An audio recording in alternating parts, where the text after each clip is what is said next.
நன்னிலம் தொகுதியில் களம் காண இருக்கும் தனது வேட்பாளருக்காக தானே களம் இறங்கி வாக்கு சேகரித்த டெபுட்டி சிஎம் முபாரக் அவர்களை பத்தி உங்களுக்கு அதிகம் சொல்ல தேவையில்லை. உங்களுக்கு ஏற்கனவே நல்ல பரிச்சயமானவர் தான். சிறந்த பேச்சாளர், நல்ல கள போராளி, தமிழ்நாடு முழுக்க துடிப்பு மிக்க இளைஞர்களை வழிநடத்தி கொண்டிருக்கிறார். இவற்றை இருக்கிற இளைஞர்கள் எப்போதுமே மக்கள் சேவைக்கு முதல்ல வந்து நிற்பாங்க. நன்னிலம் தொகுதியில் பிரச்சாரம் மேற்கொண்ட டெபுட்டி சிஎம் வாக்குகளை சேகரித்துள்ளார்.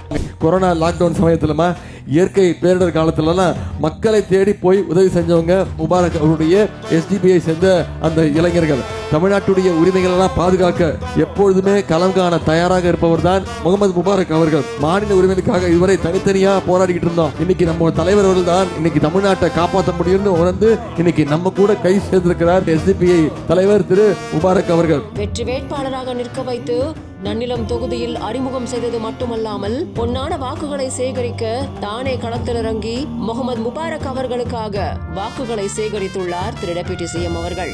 அவரை பெருவாரியான வாக்கு வித்தியாசத்துல உதயசூரியன் சின்னத்துல வாக்களித்து சட்டசபைக்கு அனுப்பணும்னு கேட்கிறேன். வாக்கு எண்ணிக்கையின் போது முகமது முபாரக்குடைய பெயர் முதல் இடத்துல உதயசூரியன் வரணும். உங்களை எல்லாம் அன்போடு கேட்கிறேன், பண்போடு கேட்கிறேன், பாசத்தோடு கேட்கிறேன், உரிமையோடு கேட்கிறேன், உங்க வீட்டு பிள்ளையாக இருந்து கேட்கிறேன், இன்னும் பெருமையா சொல்லணும்னா தலைவருடைய மகனாக இருந்து கேட்கிறேன், முத்தமிழர் டாக்டர் கலைஞருடைய பேரனாக இருந்து கேட்கிறேன்.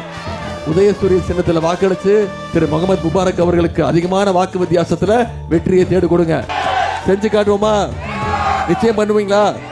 நன்னிலம் தொகுதியில் மீண்டும் நல்லாட்சி மலர வாக்குகளை தாருங்கள் என்று டெபுட்டி சிஎம்ஏ களத்தில் இறங்கி முகமது முபாரக் அவர்களுக்காக வாக்கு சேகரிக்கும் வீடியோ காட்சிகள் பார்த்த பலரையுமே ஈர்க்க வச்சிருக்க.